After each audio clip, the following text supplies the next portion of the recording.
All right, I'm going to call the meeting to order at 7:01. I'm going to have Kim Gallo lead us in the pledge. I pledge allegiance to the flag of the United States of America and to the republic for which it stands, one nation, under God, indivisible, with liberty and justice for all. Motion of the Board of Mayor Burgess to approve the minutes of the regular meeting of February 4, 2025. Each member having received copies for review. Second the motion. All right, any questions or discussion? All those in favor? Aye. Opposed? Motion of the Board of Mayor Burgess to approve the monthly reports of February. Each member received copies for review. Second the motion.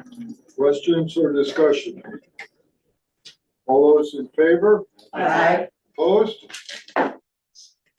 Right, at this time, it's a very special moment in Naugatuck. As we all know, Naugatuck is a sports town. We love sports. We're tough, we're gritty, we're competitive. And we have many, many great athletes in Naugatuck. But every now and then, someone rises above. They become elite at a state level, a national level, a regional level. And we have that person with us tonight. So, Lauren Kropo, I'd like you to come forward with Coach Ralph Roper.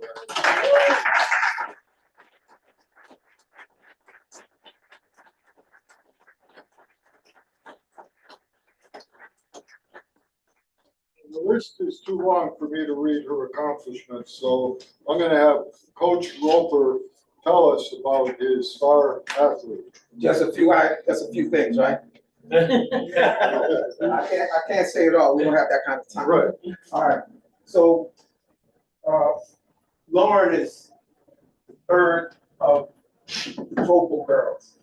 I had Ed, I had Julia, which is still competing at Marist. I don't know where's the best place to stand. I hate to have my back. That's all right. Right? Right there. And, and I'm not gonna split hairs. I don't wanna get anybody in trouble here, but, as you can, and I'm gonna just read this out. So this season alone, so Lauren is, currently the NBO champion in the 55, the 300, the 600 dash, and set all the records for all three of those events. That's the NBL. So then we leave the NBL and then we head to the Class L meeting. Ditto. 55, 300, and the 600. All set records at the Class L level. Okay. Then we move on to state opens. Although we didn't set many records, we had PRs, and we're still number one in the 600 and the 300. So Lauren is actually ranked currently number one in the 55, 300, and 600, which is it's a difficult thing to do because the sprint is a sprint. And many coaches have been marveled at how she can run the fastest time in the 55 and also the fastest time in the 600, because you talk about a sprint race versus a middle distance race. And they're trying to figure out the secret. She has her own thing. I don't know what the secret is. So all-time Connecticut history, right? So currently, as the record shows, in the history of Connecticut, in the 55, she's number 5. So she's ranked number 5 all time. In the 300, she's ranked number 3. And in the 600, she's ranked number 4. Now, as of New England on Saturday, she was 13 in the country. Now she moved up to 9 in the 600. And as I flip the page here, and I know she's getting all embarrassed. Every now and then I gotta tell her, calm down, folks. Calm down. All right. So the records that she set this year so far, school records, 55 meters, she ran 7.07. I know the times have probably no bearing on anybody, but I'm gonna say that. All right. In the 300, she ran a 39.17. In the 400, she ran a 57.29. That's not her fastest, but the indoors that it is. In the 600, she ran a 132.30. That's what put her in that. The awards that she's received this season throughout the NBL and So she received the NBL Outstanding Senior Award, the NBL Outstanding Week Performer Award, the Game Time Connecticut Athlete of the Week, the Hoka Week Athlete of the Week, weeks 5 and week 7. And I think it was kind of sad that, you know, they had to give it to somebody else for week 10, but not like and lastly, the Republican American Athlete of the Week. So again, that's just a few things. I didn't want to bore you guys all night. I know I didn't want to make football feel any more embarrassed than she probably feels right now. So Coach, what we're gonna do now is we're gonna show for a 600-meter recent race at the New Englands. And then if you, either one of you want to comment on it, but Jim, if you could play the tape and the race, and let's all take a look at Warren in action.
You go, Lauren.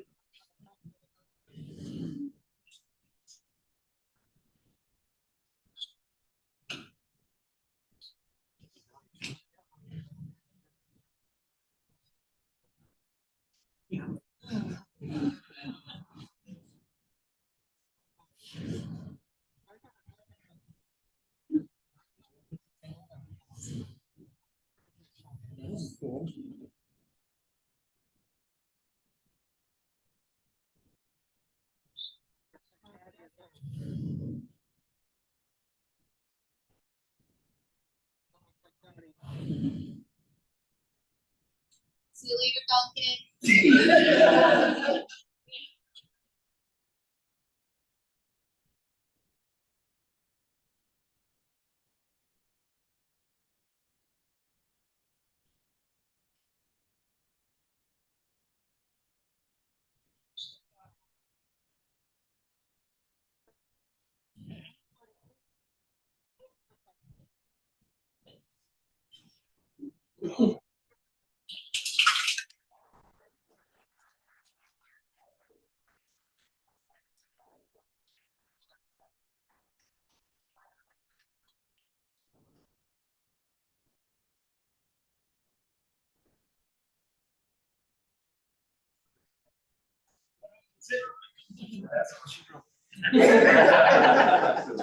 For now.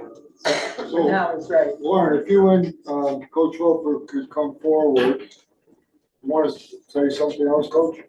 Well, Robo's not done yet. She'll be competing at the New Balance Nationals in Boston in a couple weeks from now. So she'll be competing in 60 and also the 400, which is kind of her main race. So we're excited to see how well she does in those events at that level. So Charles, come forward. And we have two certificates for you, Lauren. One from the Council of New England Secondary Schools Principals Association. And more importantly, we have for you our Garnet and Gray proclamation recognizing you for all the accomplishments. And we all know that the best is yet to come. So keep up the great work, and we're all very, very proud of you. So Thank you. congratulations. Thank you so much. And now, Lauren.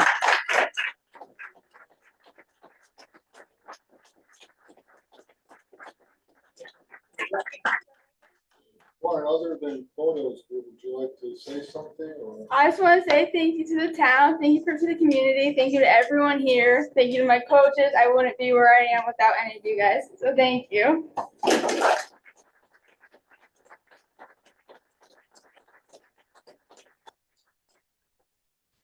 Like gravity doesn't affect you. That's why you don't float up in the air.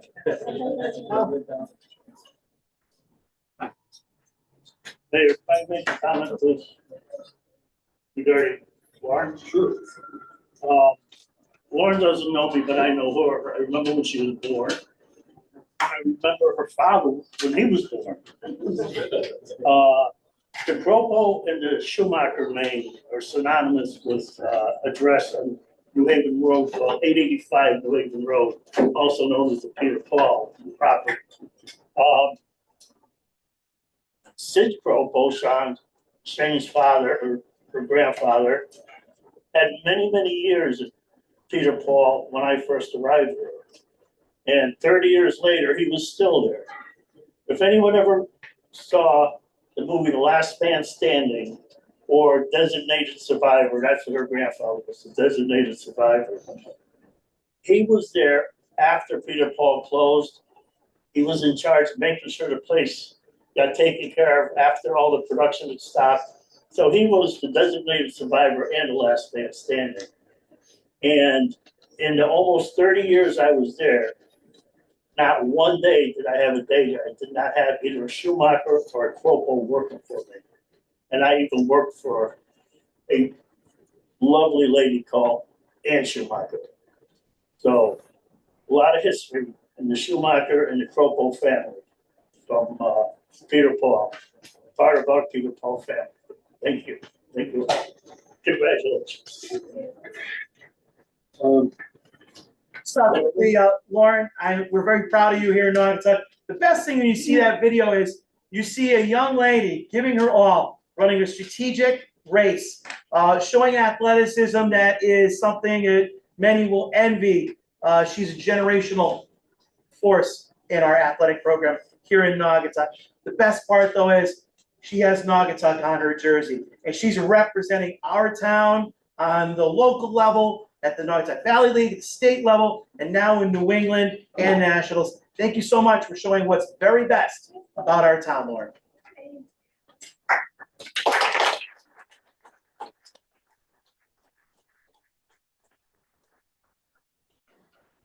Ready? All right, I'm going to start off tonight. We have a lot of people tonight interested in Salem School, so I'm going to make some preliminary comments. It's technically not in so many words, but it's on our agenda as item number 13,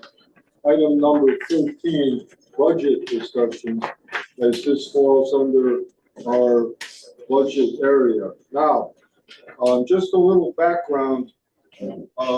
We work on our budget in Naugatuck during the winter. So February, March, April, May is budget season.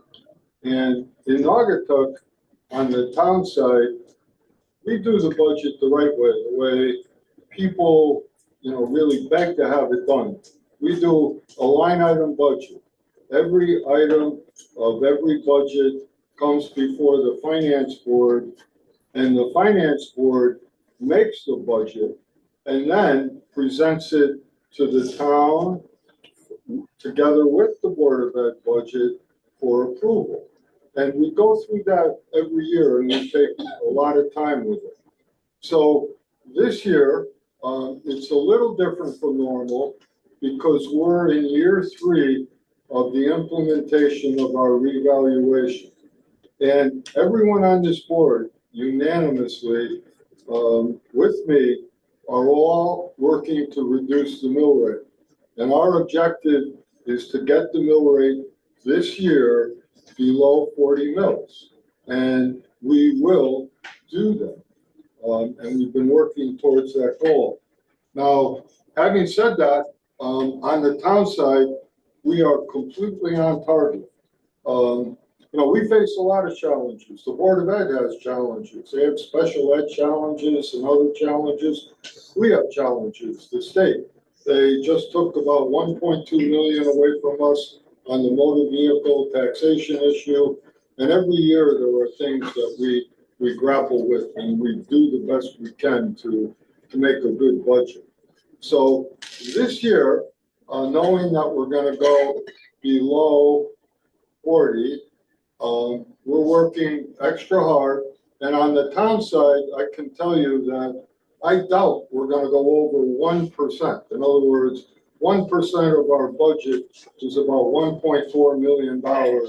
And I think we're gonna come in under 1.4 million on the town side as far as increases. So about, I don't know, I guess, how long ago, 2 months ago, the Board of Ed told me they were at 14%. And I said, you might think they're at 14%, but you better not be, because that's, you know, unacceptable. So apparently they've been, you know, working. And don't forget, they don't even present their budget to us until March 14th. So it's 3 more weeks before they even present their budget to us. And then we have really until around the end of April to, you know, work with it, to modify it, you know, modify ours, check our revenue sources, see what's happening with the state of Connecticut, and then put together the best plan that we can. So last week, going into their budget workshop on Thursday, they told me they're struggling getting below 8%. And I said, you know, with all due respect, we're under 1%. You know, I think you have to do a little better. So last Thursday, they decided for the first time that they were going to close Salem as a means of trying to reduce their budget. And they told me about it last Thursday, and they told you about it on Friday. So it was a surprise to us. Not that they're making cuts, but you know, the timing of it and the fact that it's a little premature didn't sit well with me, with the board. I say everyone here, our specialists, by the way, on our board, we have 3 or 3.5, I'll say 4 maybe, but we have quite a few education-oriented people. Kim Gallo comes from the world of education. Charlie Merengue, a teacher, he's all about education. Julie's all about education. She still works in the school district. Dorothy was chairman of the Board of Ed. Megan's very involved in education. And the rest of us, you know, we all care and we want to have a great school system. But having said all that, when this came up, we were surprised. Now, what can we do about it? That's the real question. And what we are going to do is we're going to have to start a lot earlier than normal. We're going to have to take our finance team. We're going to have some volunteers. I see Kim Gallo raising her hand. Oh, yeah, sure. And Julie and Charlie and our education people, we're going to have to work with them on their budget to get it to a reasonable level. So included in that will be a discussion of Salem School. You know, there's a lot of questions. You know, you don't just close the building. You know, I don't know if they assume they turn over the keys and we start paying the electricity and everything else. So none of that has been discussed. So there's a lot to talk about. The timing, I think, was not good. The process was, in my judgment, not good. But we're going to have to deal with it, and we're going to deal with it. And before the end of April, we're going to have a budget that's going to be fair to everyone, and we're going to go below 40 mils. That was promised to the taxpayers, and it's very important. And it's not just important to the taxpayers, it's important also to the school district. You know, I was chairman of the Long-Term Facility Planning Commission, and we put together the plan to close Salem in about 4 years from now, when we build a new school, a town-wide 5 to 8 school at the Cross Street school site. And that is still the official town plan of the borough of Naugatuck. And that, as of right now, that's the plan until it changes. So we're gonna head and look at that. We're gonna look at everything. And we will have public comment tonight. So we'll take your comments and we will, we can do this. We can talk about this in more detail now, or we can take it up at item 13. What do you think? We have people here with their kids. Yeah, okay, so let's do it now. Can I say something, please? I think some of the folks that are here with their kids are here for that recognition for the Naugatuck Arts Commission. We're supposed to, it's on an agenda item. So if I'm wrong, are you guys here for Salem? Okay, let's do this.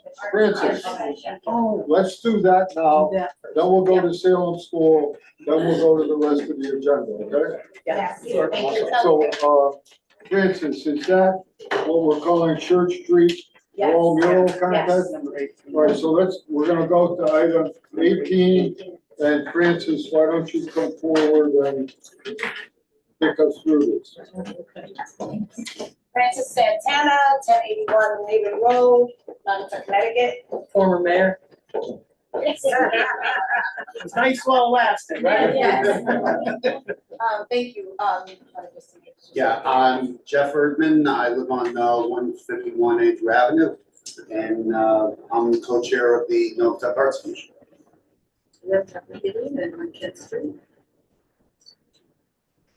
So thank you for having us tonight.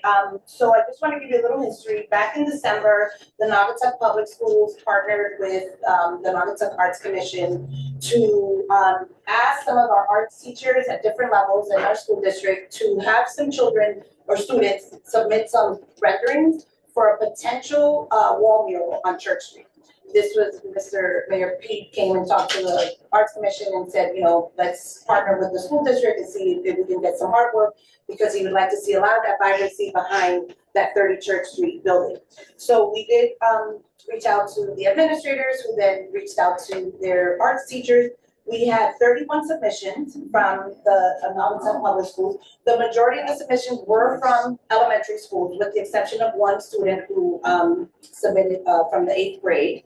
So what we did as an arts commission is we collected all of the artwork, we decided and we voted on it as a commission, and then we picked the top 5 of the 31 submissions. But because we want everyone to be included in this process, what we decided to do with those that are not going to be used as an installation for the wall mural is that we partnered with the Y. Sure, you want to come up? We partnered with the Y, and we partnered with the library to have all of the artwork, whether you were selected or not selected, to be displayed at the YMCA and also at the library for the entire month of March. So we've invited those families to come out to the YMCA and to the library and to go enjoy the children's art submission, right? We're appreciative that they participated in this process. So what I have here, and I'll pass this around, the students' names are on it. So we invited the top 5 children that were selected. What the Arts Commission is envisioning that sometime in the spring, we're gonna have local artists help install this, do it like a civil, what am I saying, like a sketch it out, and then we're gonna invite the community. We're gonna have community painting days where they'll come out and help actually paint the murals. Does anyone have any questions? Let me just say one thing, just so everyone knows. We're talking about the area, the new municipal parking lot behind the Road 66 Church. There's some walls, there's actually a wide variety of walls, and there's a lot of room for innovation and creativity. So we're going to give you a big area to consider. So Huge canvas. Yes. So do not take up any more time, because I know the families came here tonight, and we also have some of the building principals, Kathy and Brenda, you guys want to come up so you can shake your students' hands? So the majority of the entries were from Hot Brook Elementary. There was one from Western and one from Maple Hill. And then we're gonna give Shake hands and then you present them. I'll hold it. So the first one is Ruba Aliyamani.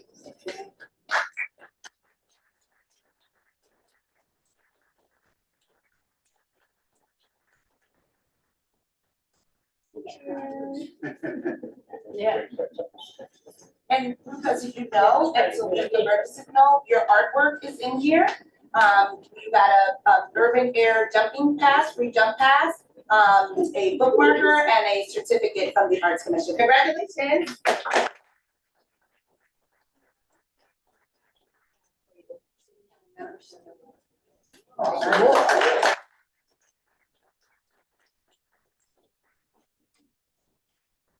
Ruha Amutul Allah.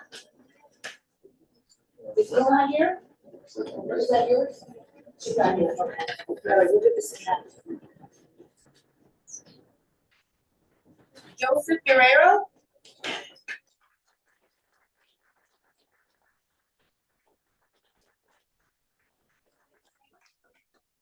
Congratulations. Shake their hand. And the Y has a gift bag for you, and your principal would like to congratulate you with.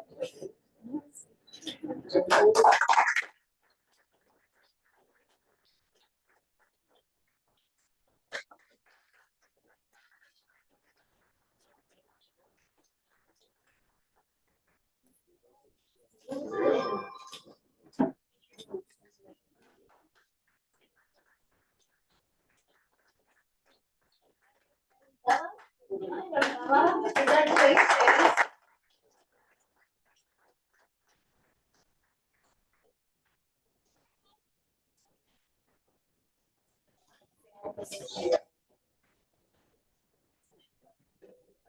Well, that's everyone. So, like I said, their artwork, if you guys have some time during the month of March to stop by the Y or the library, the children's section, all of the arts are installed there. And we'll reach out to you guys as the weather gets a little warmer with our plans of installing it and having those community art days. So thank you so much. Thank you.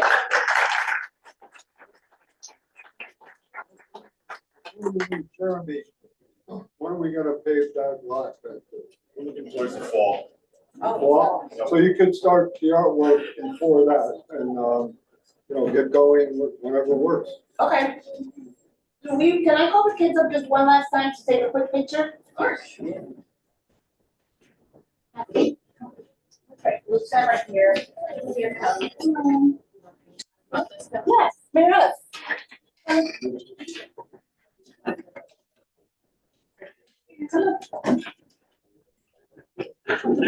Come on, commissioners. Okay.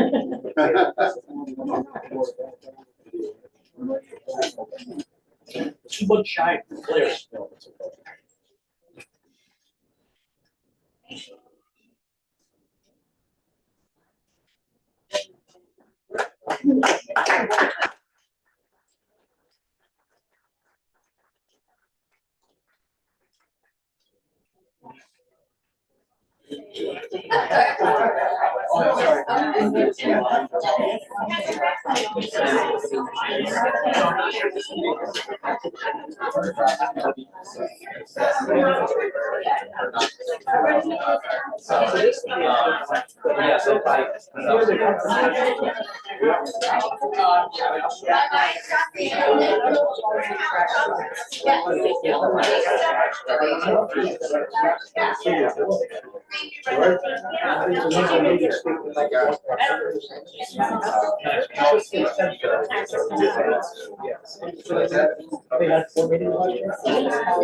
Free slice of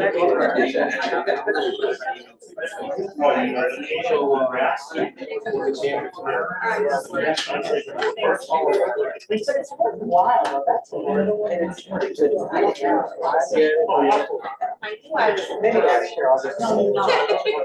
I'm trying to reach out to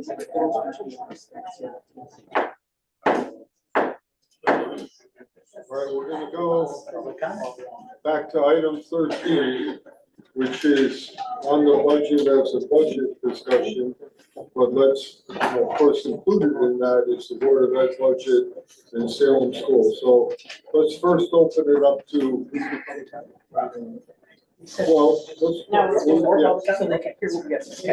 Yeah, so let's go to, the board members who would like to speak. So Kim, I'm looking at you. So you I'm might as aware well of that. I would ask that, this is a difficult discussion. This will always be a difficult discussion. Our population is shrinking. We have schools that are in need of repair, not just Salem. And in the case of Salem, we have a school that is not handicapped accessible, does not have a cafeteria, does not have a gym. It's a tough facility and a beautiful school community. Those are two very important discussions. I don't feel that our discussions, even at this table, are always respectful about education. So I would ask that we keep the speculation about motive or commenting on the process is fine, but commenting on personalities, fears, the things that we speculate about, we don't do that for any other department in this town. And I would ask that that happen in this discussion, because I'm tired of hearing it. I also think that we have work to do. Mayor Hess said we knew on, he knew on Thursday afternoon, late afternoon, evening, the budget discussion. I found out on Facebook. So we have work to do.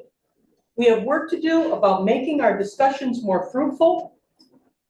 We have work to do about making our discussions less emotional and more about what is good for kids. I'll leave it there. Okay, Charlie? Yes, honestly, you think about what's going on with Salem. Nothing exists in a vacuum, and it was why a professor of mine once said, education is just a reflection of the society that existed. And currently we're in a society, in a town that's going through a lot of changes, radical changes.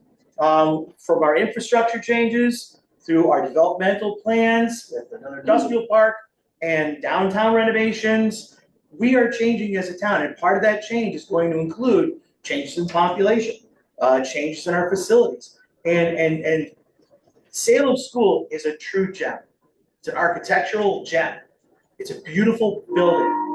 Does it provide what is required to give the very best modern education to our children at this time? Sadly, it has gone past its time of usefulness in that capacity.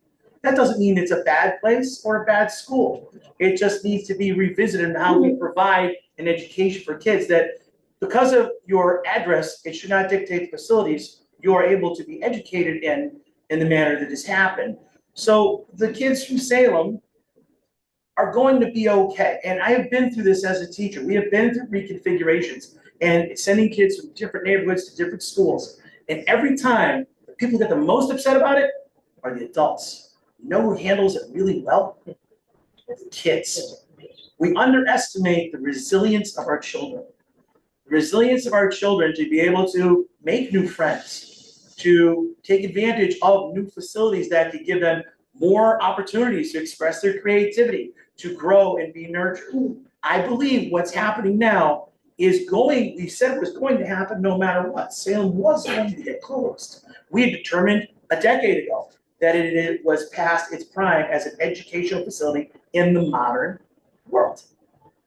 As it reflects our town changing. There are things within our town that no longer meet modern standards, so we're upgrading them.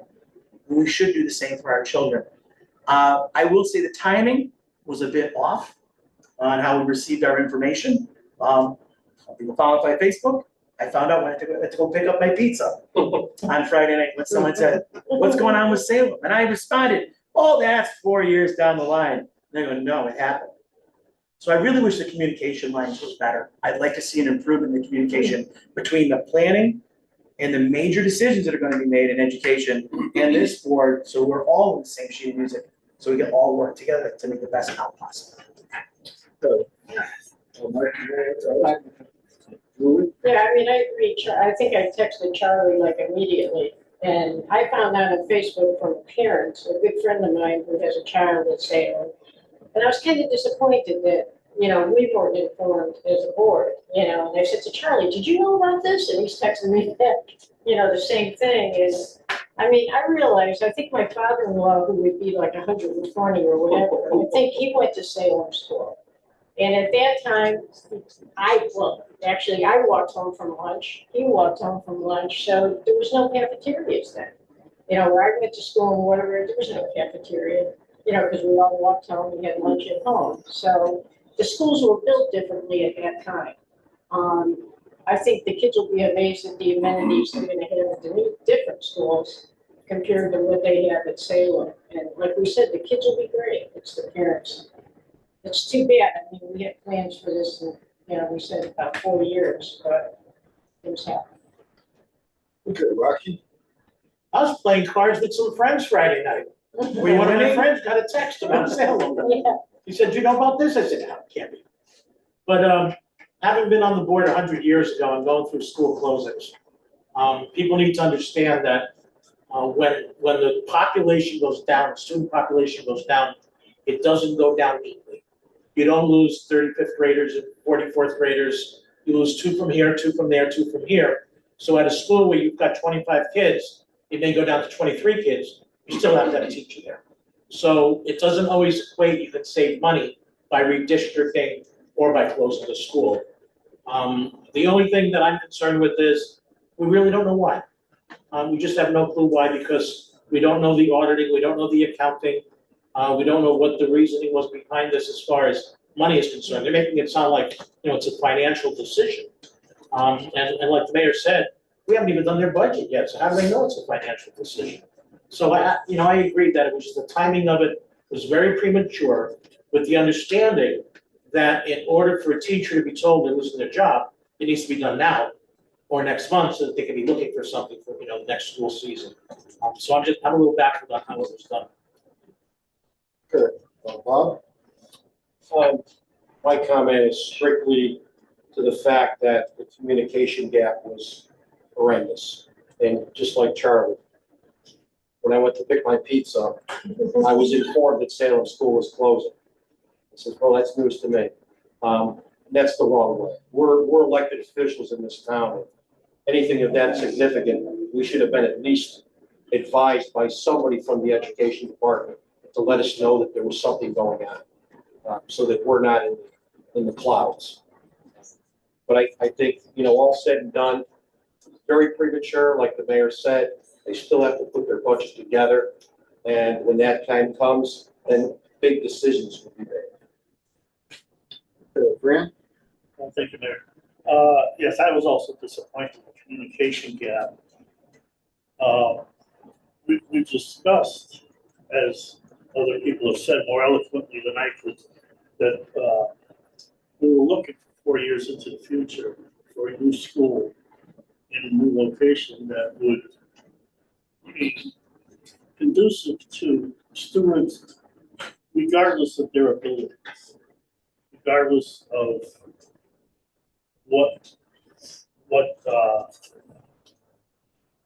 how can I put this? But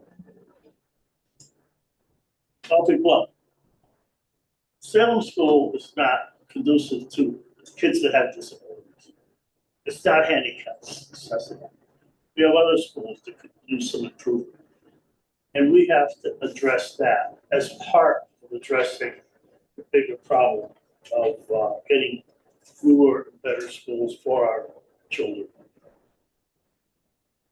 The old schools, as so eloquently was put, don't work anymore. I went to St. Mary's School in Waterbury. That was, my grandfather also went there. And I think back about, because I didn't live in town, I would have my lunch and have it at my desk. And the inkwell, the ink would get on my desk and so forth. And it may sound funny to say something like that about inkwells and all, but that's where we are over now. I want the children in Naugatuck, the future in Naugatuck, to have the best educational system they possibly could, with the best educators they could. And that's where I stand. Thank you, Dorothy.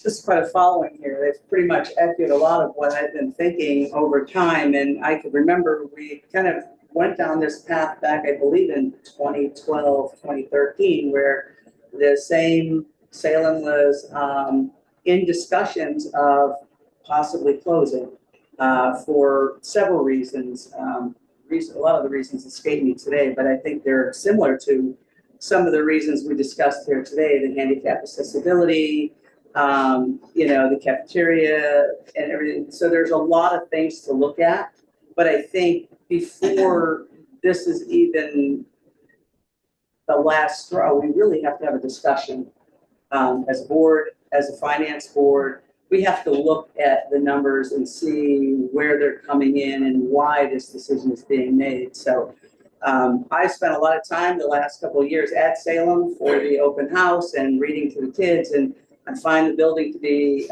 it's nice. It's got a lot of history. The staff there is wonderful. And, my concern is, what do we do with the staff? You have a really good group of people. And so you have to think of those things as well, on top of a number of teachers that we let go last year. So you have to start to weigh all this out to see how it's going to impact our students. We want to make sure they continue to get the best education, and they also continue to get it in safe facilities, and that they come out happy and thriving. Thank you, Megan.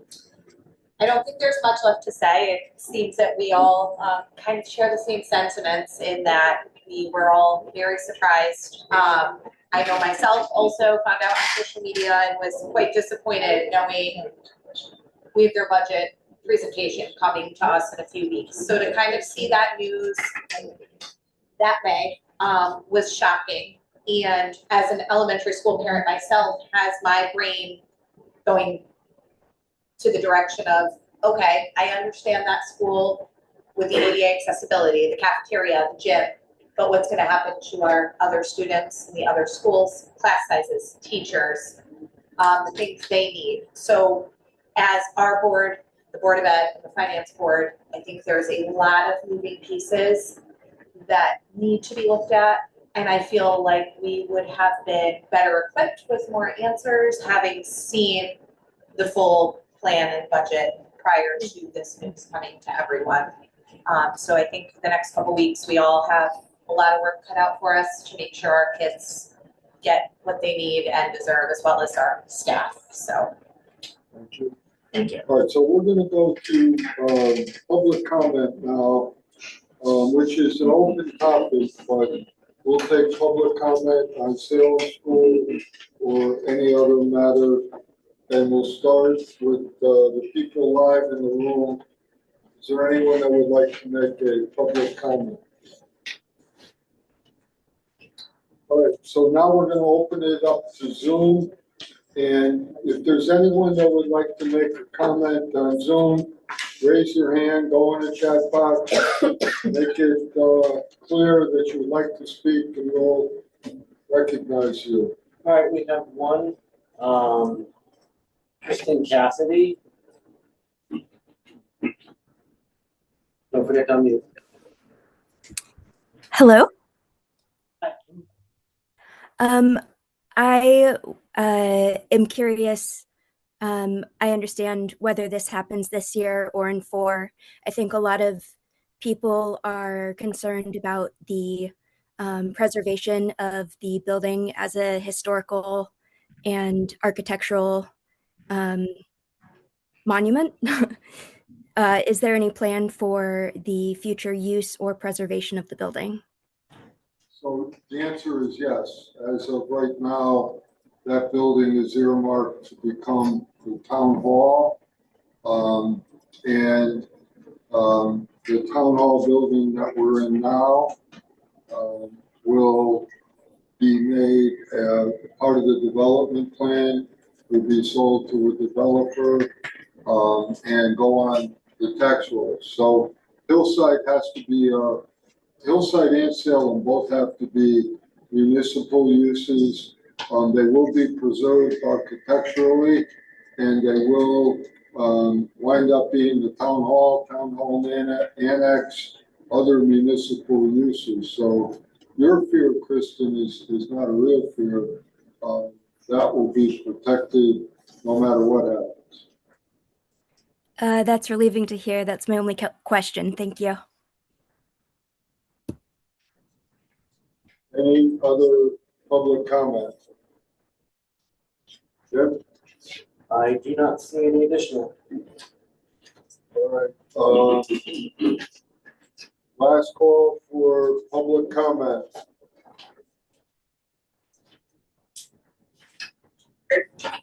Okay, we will now go to the monthly report of Naugatuck Ambulance, Kyle Kelly. Here live and in person. Go for it, Kyle. I'm going. Here, I'm gonna lean it, that's all right. I sent you guys a report like I normally do with our monthly things. Something just to note that I will mention is the state and the governor's budget. Obviously, it's budget season everywhere. But one of the things on the docket is Medicaid funding, which, you know, that's one of our primary insurances that we have here in town. And we already are at less than where we should be getting from Medicaid. So they want, you know, discussions to cut that even more. So there's a number of legislators that you know, have our support, are supporting us, and we went up as a group of service chiefs and administrators last week to the legislative office building to make our voices heard. You know, there was several different senators and representatives there that heard us and that are on our side. So hopefully limit those cuts. We get like a third of what we should be getting for Medicaid reimbursement. So it's obviously very difficult. It's budget season, I get it, everything's expensive. When we're doing this job. That being said, the support that we have from the town for the job that we're doing helps in those times. But like, you know, you all know, we can't only rely on that. State government to do the right thing. Any questions for Kyle? So Kyle, next on the agenda, we're going to take up the contract extension. So has everyone received it in their packets? Yes. Do we have any questions on it? It's essentially the same arrangement that we have now. We're extending it. We are very happy with the service we're receiving. It's great. It's continuing to improve. We're working well together as a team. And I will be asking for a motion to authorize me to enter into that contract extension. But before we do that, are there any questions, or does anyone want to bring up anything for discussion? Roger, just doing a great job. Yeah. I do have one thing to tell. Kim. We'll probably never expect that. Oh, yeah. Kyle, I just want to let you know that I often frequent Rocco's sandwich shop in Vegas. And so do your ambulance drivers. And when they're there with me at the same time, I have to go up to them and I talk to them. And I ask them how they like working, you know, for the ambulance corps. And they say they love you, you're a great boss. And they said they love the ambulance corps and it's doing a great job. And I tell them that they're doing a great job too. So I just wanted you to know that. I appreciate that very much. I'm proud of everybody that worked for us, without a doubt. I actually have a post I'm going to put up in a couple of days just to highlight some of our folks. We have folks that are in paramedic school. We have one paramedic now that came to us, brand spanking new IEP school. We have folks that are in nursing school. We have one young lady who's been there for several years who's in her PhD program. We have one girl who's in her third year of medical school. We have some really awesome providers. All right, so, okay. Thanks. I just want to ask a question. I hope I'm wrong about that. Do I remember us saying we just hired our first paramedic? Our own first full-time. So okay. historically, the paramedics have been contracted through a different service. Okay. We still have a portion of that. Yep. But we have begun hiring our own Naugatuck Ambulance employed paramedics, which is something that has been done in 20+ years. I was just making sure because I see that there must be, by this agreement, one paramedic assigned for each shift. So you can do that with the combination of our own person and then those contracted people. Yeah, we've added to that. So we always, no matter what, have one paramedic on and two ambulances on. All 24 hours a day, 7 days a week, no questions asked. We've been adding additional paramedics to that, taking out an EMT, putting in a paramedic. Right. We also, there's obviously, there's 3 ambulances on with myself and our captain or admin supervisor. And we go more. We go more when we can. Perfect. Okay, that's awesome. Thank you. Okay. I'll entertain a motion that I be authorized to enter into a 5-year contract extension with Naugatuck Ambulance Corps as presented. So moved. Second. And the only thing I noted in the agreement that I'm going to change, Kyle, is on the portion regarding your lease, I'm going to make it 2 years and we'll extend it as necessary, knowing that if we build the new building, you'll be leaving before 5 years. But other than that, it will remain as presented. Is that okay? Okay. So we have a motion. We have a second. Yeah. Any discussion? All those in favor? Aye. Opposed? All right, modified 5-year road improvement plan. We're not going to go through it again, but we didn't vote last time. Oh. So what I'd like to do is to vote to proceed with the 5-year plan as presented, where we outline the streets in the order they're going to be done, knowing that we review it every year and we can modify it further if necessary. So I'll entertain a motion that we approve the modified 5-year road improvement plan. So moved. All right, we have a motion and a second. All those in favor? Aye. Opposed? Facade improvement subcommittee. So we have a subcommittee. We have a meeting tomorrow. So the meeting tomorrow will have the building inspector, the town staff, and I think at the meeting I'll be there.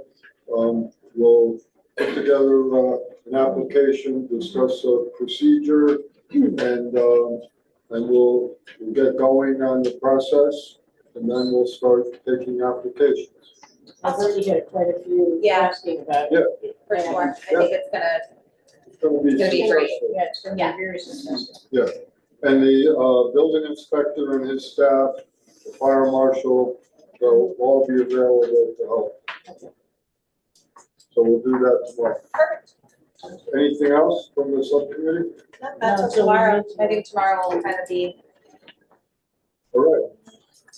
So we also have a senior center activity committee.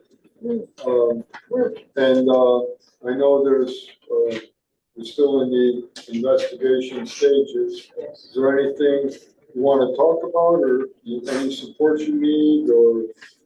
Well, we were pleased to see that Harvey asked for a bus and some things to help improve the activities that are currently being offered at the senior center.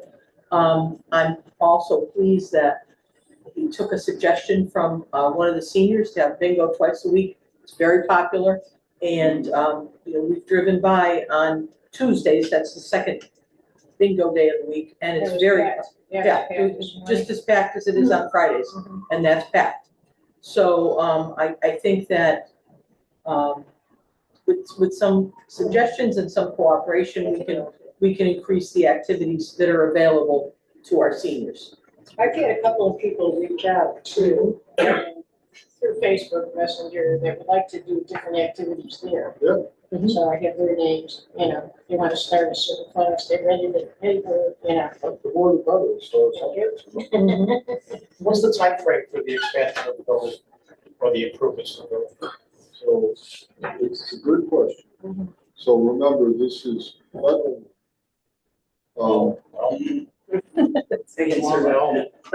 So, we are working with them on a process. They've assigned I don't know if project manager is the right term, but a person to work with us on it. So we're gonna design it and build it. And right now, we're assuming that the money is still in place. We think it is. We've been told it is. But it is federal money, so we'll keep checking.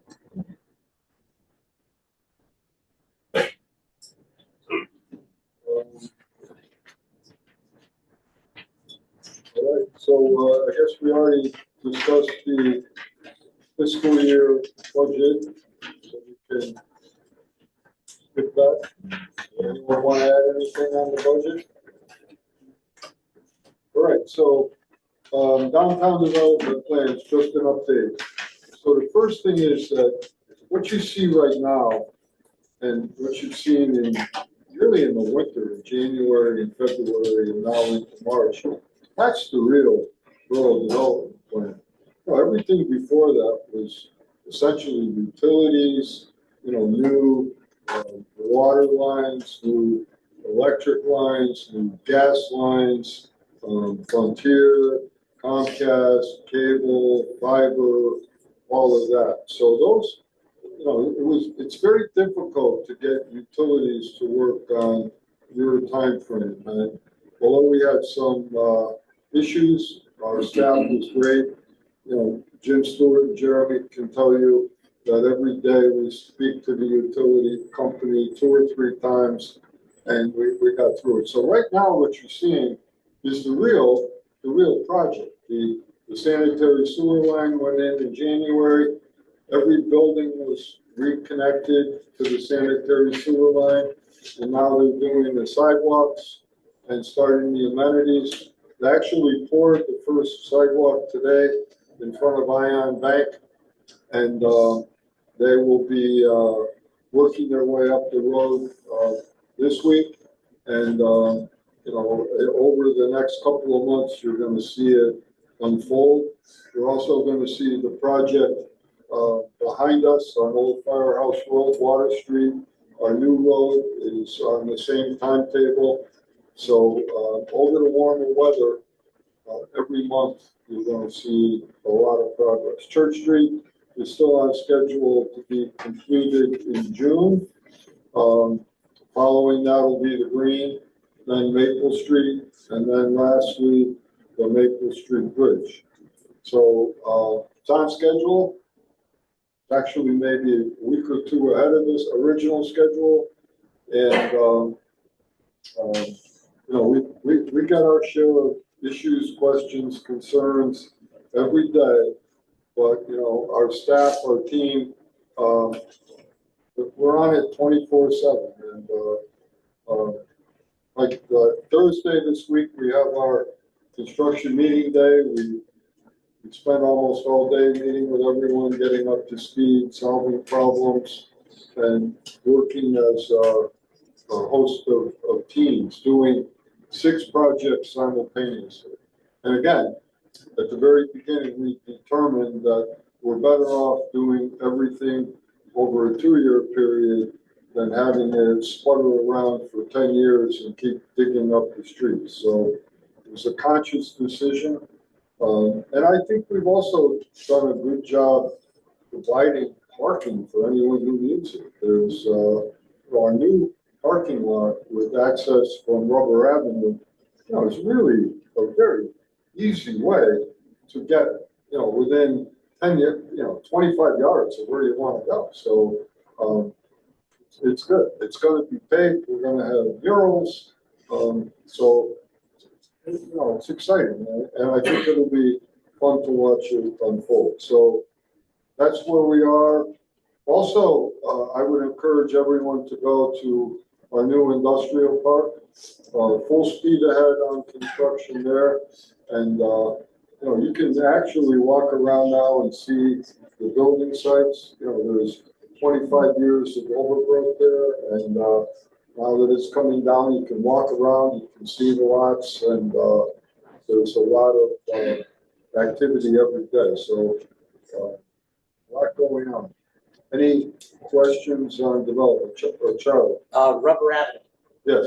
what is the timeline for getting that sidewalk squared away? So first of all, it's on schedule, but Jeremy, do you know? Which sidewalk, Charlie?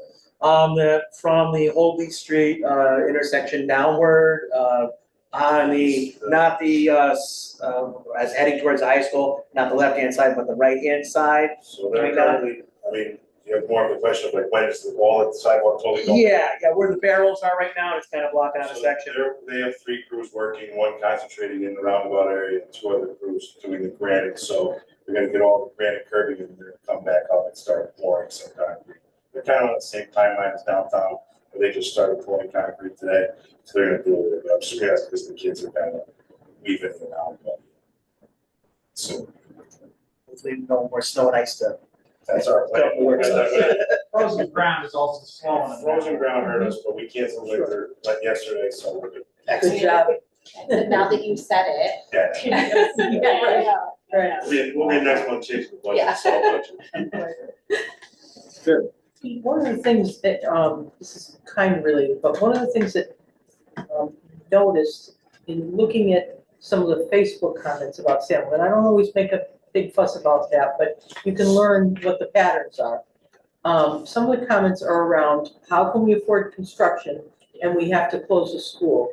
And I know that there's a very reasonable explanation for that. And I thought if we said that out loud in this meeting, How about it this? might be We're not helpful. putting 5 cents of town money I know. into the downtown project. I know the think answer. anyone that made those comments isn't listening to this meeting, unfortunately. It's true, but I'm hoping, we've got a bunch of people online and I'm hoping that there's at least a friend that says. I know, I agree. Could you? I've said it 18,000 I know you times. have. Want me I to know say it you have. 18,001? Yes, I would like. Start. I would like that, because if there's one person that even has a friend that made that comment, they might be able to answer with the truth. I would say this, a lot of people have ulterior motives also. And some people don't have any idea what's going on. And a lot of people know a lot about what's going on. Right. So if I spent time scouring through social media, I don't think I could be productive, we just keep going full speed ahead, doing the right thing, and that's the only way to deal with it for me. When people ask me, I tell them any town has very diverse activities, diverse people, everybody's interested in a lot of different things, and our responsibility is to try and address as many of those things as possible. So whether it's a splash pad, whether it's the senior center, whether it's a road, you can't ignore one for the other. You've got to try and meet the needs of many different people, and money is in different buckets just because of that. Right. And that's why all the money is going to one thing or the other thing. You can't ignore everything for one thing. A town must go on and move forward. Right. So the bottom line is, these construction projects are not in opposition nor in competition with educational dollars. Absolutely. Right. I just want us to say that out loud. I think you I know. should, you can say it on social media all you want. That would be helpful. You won't find me commenting on social media, because that is a waste of time. You have an extra 8 hours a day. Why not? Right. During COVID, we had a meeting, and it was decided by some people that the golf course was going to be closed. And somebody instructed me to go on Facebook and tell them the golf course is going to be closed. I will never, ever do that again. No, I was I a high actually school had principal during threats COVID, at I my got house you. because the golf course, which I voted against. On the record, I voted against closing the golf course. Well, good, because I like golf. She's the one who was threatening. Nope, how can you do that? Okay. 15? Yes, Motion that the Board of Mayor and Burgess approve the reappointment of Carrie Lennon, 348 Hillside Avenue, Naugatuck, as a regular member of the Building Code Board of Appeals, term to expire March 1st, 2030. Second the motion. all right. Any discussion? All those in favor? Aye. Opposed? Mayor Harris shall appoint Deborah Healy, 30 Kent Street, Naugatuck, as a regular member of the Arts Commission, filling the unexpired term of A. Jones, term to expire April 1st, 2026. So, well, it's not a motion. It's an Oh, it's not a appointment. motion. So It's an appointment. I appoint Deborah Haley to the Arts Commission. She'll be a great member. So is 17. Automatic reflex. 17. Yeah, it is. 17, with your permission, Rocky, I'm gonna appoint Amelia McAllister, Collins West, 107 Deepwood Road, Naugatuck, as an alternate member of the Arts Commission, filling the unexpired term of Deborah Healy, who has just been elevated. Term to expire 4/1/26. Now, this is a motion. Motion that the Board of Mayor and Burgess authorize Mayor and Warren P. Hess to execute all contracts and related documents for the proposed discontinuance of Water Street based on a favorable report from the Planning Commission pursuant to Section 8-24 of the Connecticut General Statutes. All right, Jim, can you put the map on the screen? Which one did you want? One entitled Discontinuance of Water. Does that make sense? Jim, what time is the meeting going to be over to? Yeah, Yeah. I'm tired. Well, so I don't know if anyone wants to look at it. I'll explain it. So, a long time ago, in a galaxy far, far away, Water Street used to go from Maple Street all the way across to Rubber Avenue. Then, of course, Uniroyal was there. It wasn't used as much, but it was still there. And it technically was the town road. Now, the portion in the middle is the portion that we are going to be conveying to the state of Connecticut for the train platform, new train station, and 80 parking spots that they will be providing for downtown parking. So Water Street will continue to go through it, but it won't be Water Street because it's on state land. So all we're really doing is saying Water Street starts at Maple Street, it goes up to the state land, then it's state property where the roadway continues through the state property until you get a little further, about 3/4 of the way through the property, then it becomes Water Street again. So it's pretty simple.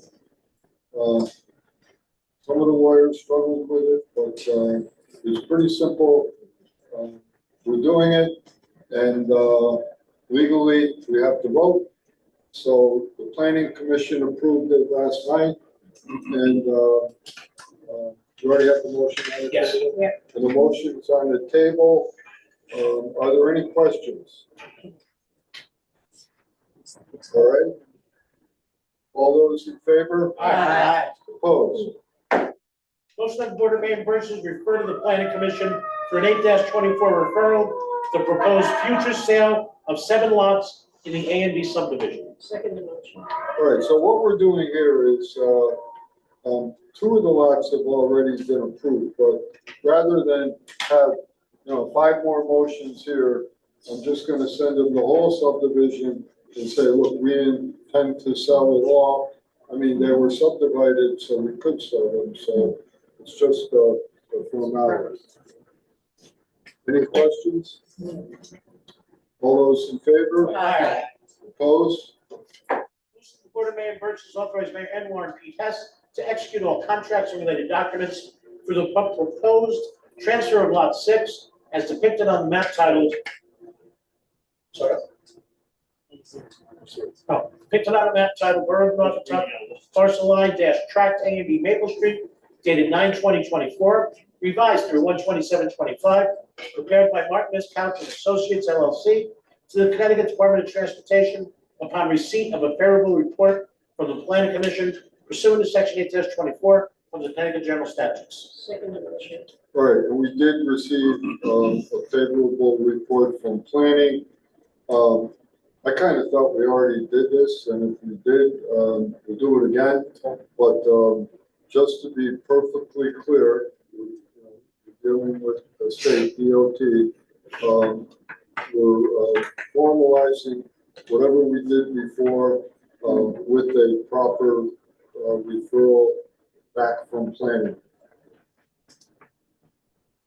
By the way, we're going to do the same thing for lot 7 in the next one.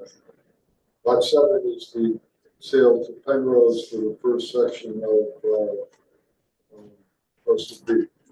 Any questions on item 21? All those in favor? Aye. Opposed? Motion that the Board of Maine Burgess authorize Mayor N. Warren P. Hess to execute all contracts and related documents for the proposed transfer of lot 7 as depicted on map titled Borough of Naugatuck Parcel 1, Tract A and B Maple Street, dated 9/20/24, revised through 1/27/25, prepared by Martin S. Couch and Associates LLC to Penrose Properties LLC upon receipt of favorable report from the Planning Commission pursuant to section 8-24 of the Connecticut General Statutes. Second motion. And again, we got a favorable report from planning, and it's the same discussion as item 21. Any questions or discussion? All those in favor? Aye. Opposed? Motion that the Board of Maine Burgesses refer to the Planning Commission for an 824 referral to propose future sale of 12 lots in the Naugatuck Industrial Park, Phase 3. Second motion.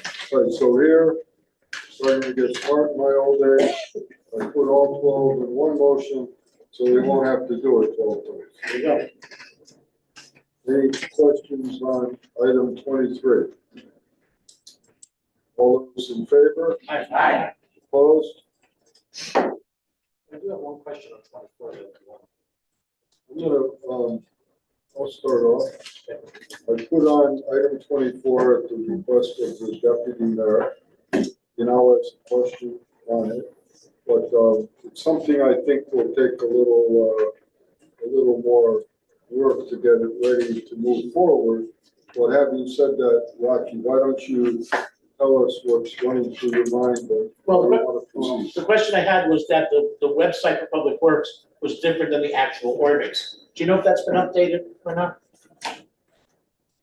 It's a minor change, but yes, got it. Have you looked at the ordinance though? Well, you need to look at the Every ordinance. once in a while, yes. Because the ordinance is much different from what's on the Public Works website and was confusing people. Because the Public Works website basically said, hey, at the end of a snowstorm, you've got 7 hours to clear your walk. But what if the snowstorm's at 8 o'clock at night? There may be no provisions for a late snowstorm overnight, whereas the ordinance does. It basically says if a snowstorm happens after this time, you've got the morning to be able to clear out the snow. So you're not out there at 2 o'clock in the morning. So you just look at, and then Nancy could send it to you, just look at the actual ordinance. Correct me if I'm wrong here, but we could just put a link on the page do that. to the ordinance instead of having this information. Yeah. I think that makes That's a better idea. Yeah. Better than the game of telephone Then wire. it's seamless, yeah. It's just like you did with recycling and all that, you put links on the website. You know, that's the best way to do it. And just like for a quick review to see if you think the time frame is still right. You know, how many hours a person has, because we want to give them an adequate amount of time to be able to. I don't think it ever falls under that, it's always above and beyond what actually taken on residents.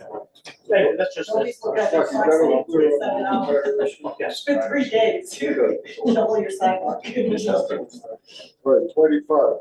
Motion of the Board of Mayor Burgesses waive the bids and approve the following consortiums and state and federal contract awards to continue to provide goods and/or services for fiscal year 25-26, and to authorize Mayor Hess to execute all contracts and related documents as recommended by Controller Alice W. Bruce, as if read. Second motion. All right, any questions? Okay, all those in favor? Aye. Opposed? Motion of the Board of Mayor and Burgess to approve the following vendors to continue to provide goods and/or services upon passage and through June 30th, 2026, and to authorize mayor Hess to execute all contracts and related documents as recommended by Controller Allison W. Bruce as a prayer. Second motion. Well, I'll just say it's a lengthy list. Yeah. If there is anyone, who is not on the list, who would like to get on the list, they can send us the information, qualifications. We're going out to We'll formal look at it. for all of these. We're What? going out to formal bid this month for all of these to give opportunity to other vendors if they want to be on the list. No, but I mean, if some local business comes in to me, I always tell them about this, and I'll have them contact you to find out what they have to do to be considered. How's that? Correct. Okay. Any questions on the list or the item in general? Mayor, just one question, that some list, but PO boxes rather than physical address. And some say, 122 Main Street, suite number so-and-so, is often mail drop rather than an actual address. I was wondering if there's a way, if purchasing, Allison, you check to see what the physical address, if they have a non-return PO box, but they're out of another state. You check on that. Their W-9s come in as vendors in the system with their physical addresses, with the business addresses, and mailing addresses. We get in their W-9 and insurance information. Thank you, Allison. I'm sorry. Thank you, everyone.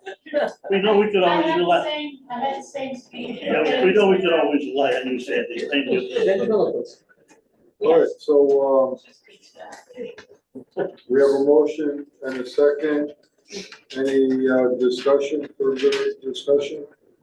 All those in favor? Aye. Opposed? Abstain. Okay. Bob Matt abstains. Motion of the Board of Mayor and Burgess to approve the purchase of the Bravely OBIS RC mower in the amount of $33,099.20 from Lock, Stock and Barrel, 770 Amity Road, Bethany, out of the Connecticut Nip Bottle Recycling Program as recommended by Park Superintendent Sandra Lucas Rivero. Second motion. All right, so first of all, notice the use of our NIF money, which we are collecting. And Allison, what's the total amount we've received? 128,000. Right, so we've received 128,000 in NIF revenue. So, we thought that would be a good source to, take care of this, but go ahead, Sandra.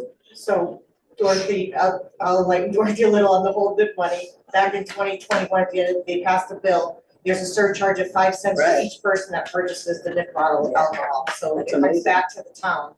And the town can use it for maintenance and cleaning up. So the first the motion 27 is for Gravely RC mower. This is actually a remote control mower. It's gonna cut our bank, so we can cut the high school bank behind. We tend to see there's a lot of litter where there's a lot of overgrowth. And then once the winter comes in, it's a disaster because people just keep dropping stuff. So the RC mower is gonna help us to keep up with all these islands and banks where it's too steep for us to get our equipment on. So that's the first purchase. It's kind of like a drone, you sit there with a little controller. Yeah. Cool. We rented one a couple of years ago to do the bank behind the Salem basketball court because we can't get a machine on there. And we ended up doing right before graduation of high school. So at that time, they were like $75,000 and it wasn't worth it. But now we have nobody that will rent it. Because at one time it was just, okay, we'll take it for a week, $15,000. But they're not renting them anymore. So we decided to go ahead and pull the program and purchase them. I like to say it because it gets the job done and as far as safety of workers too. Yeah. Trying to cut on that hill would be an absolute nightmare. Yeah, even in high school, that first half we get cut, and then the second half, we have to pretty much weed whack the whole bank, and it takes us like 6 guys, a couple of weeks to get it all weed whacked. And we could do it more often to people instead of just prior to graduation and prior to the school. She's buying the nips then. I've never bought a nip bottle, somebody's buying a lot. It's crazy, there's so much more You expensive. need to, you gotta do your part. I also love that that's what they named the program, like Oh, it's just I Connecticut. thought it was an acronym. Yeah, Yeah, that's right. I'm in awe of how many nips this represents. Could you imagine? I think it's generated in the millions, just in the state of Connecticut, in towns. Holy We're probably on the lighter side, there's like New Haven and Bridgeport are probably have about almost $500 million banked in. Well, we'll have to do our share. I probably have about 6 of them not freezing, but I've never opened them. I only have one plate. That's a lot of nips. That's a lot of nips. Yeah. Good, Sweet. 28. Motion of the Board of Mayor and Burgess has waived the bid for purchase of a sweep ball PSE 3948 debris collector to Jokella Power Equipment LLC, P.O. Box 452, Cold Spring, Minnesota, in the amount of $13,605 out of the Connecticut Nip Bottle Recycling Program, as recommended by Park Superintendent Sandra Lucas Rivera. Second the motion. Sandra? The debris collector is an attachment to our mowers. It's a tow behind. It's actually we're hoping it's gonna serve two purposes. Apparently, it's very popular in Canada to pick up droppings from, the Canadian geese.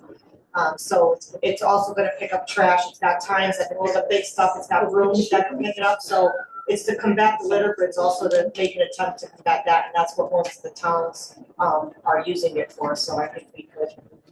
Birds. Sweet. No, literally, We're not condoning murder of the bird. No, well, somebody was, but. Something better right up. Wow. Yeah. Just one thing to note, the NIP money has to be used for capital purchases, so that's why we're making these capital purchases. It's an old English means a quick action. No, no, you can use it for a block party and then generate more nip money. I see a ton of those on ground. I should start collecting. So, questions, discussion, all those in favor? Aye. Opposed? Motion that the Board of Mayor and Burgesses approve the purchase of 15 trash cans from Amazon in the amount of $2,500 out of the Connecticut Nip Bottle Recycling Program, as recommended by Park Superintendent Sandra Lucas Rivera. Second motion. All right, Sandra. These are the trash cans I've been, recycling the last couple of years. I've actually budgeted for them.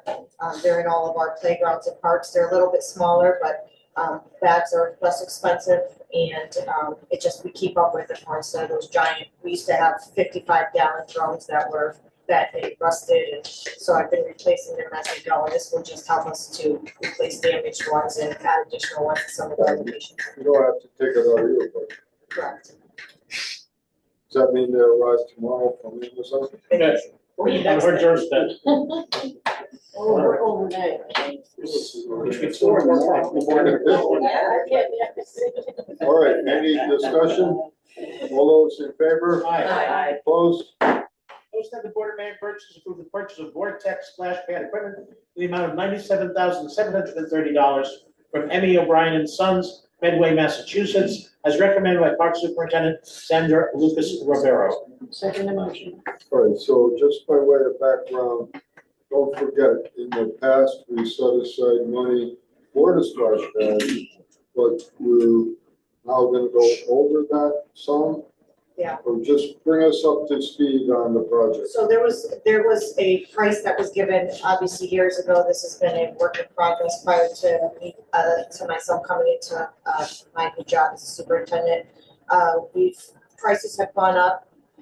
A few of our salesmen have, based on what they say, their knowledge is that they're cheaper than pools. So now everybody's putting them in all over the state. And it's driving up the cost because when towns or bigger cities see $300,000 for $400 for a splash pad, it beats the $4 million for a pool, so they're happy. But $400,000 to us as a small town is obviously a lot of money. So this motion is to purchase the equipment because there's a 12-week lead time on it, and I wanted to get it out, hoping to hoping to bypass the tariff coming out of Canada, because that's where all of that equipment comes from. Whether it's this vendor or all the other ones, they have a monopoly there on this kind of equipment. I'm in talks with a installer. He's actually a local guy, and Jeremy has put his guys on the task of trying, so we're kind of subbing out the job, so Jeremy's doing a lot of work, and we're trying to get an installer to make it as cost effective as possible. So my last bid came in at $300,000. So that, 300,000, and there was 150,000 earmarked for it, it was put aside. so this 97 is gonna come out of the money we already set aside? Correct. And then when we go over, you're gonna tell us about it? I have another 100,000 in the budget, pending approval. So do we have to adjust the budget for next year to add that in, or? I have 100,000, as a Well, line item she in presented her capital. budget yet, but her proposed My budget proposed budget has for money this in year it. has 100,000. I'm hoping to make it for the splash pad, but we still have to put in the amenities. I have to replace the fencing and all the other things, put in benches, and it's gonna get new playground equipment and such, so, that should offset the cost, but I will have a better number this week from the installer. Alright, so what this means is, doing the splash pad, because we're gonna buy the equipment before we approve the rest of the money. Yeah, Jeremy's guys in there help us going to save us a lot of money. Get a lot of work done. Can you use any NIP money for this? Can you use any NIP money for this, or I do not know. does it fall in that category? No, it's gotta be for recycling, trash, Oh, okay, collection, or I got you. in that way. All right, questions for Sandra? Nice work. All those in favor? Aye. Opposed?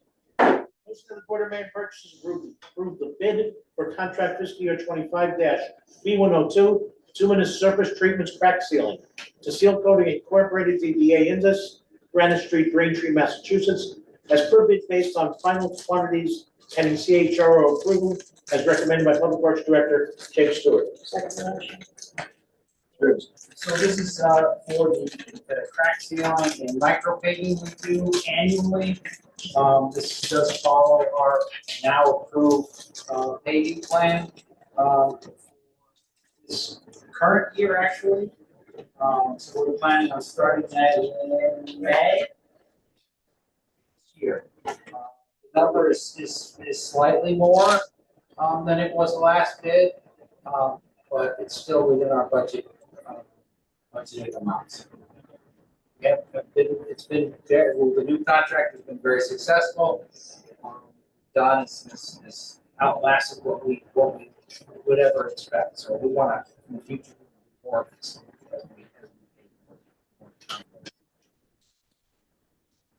So it's waiting to get to the roads after they're what, 6, 8 years, try to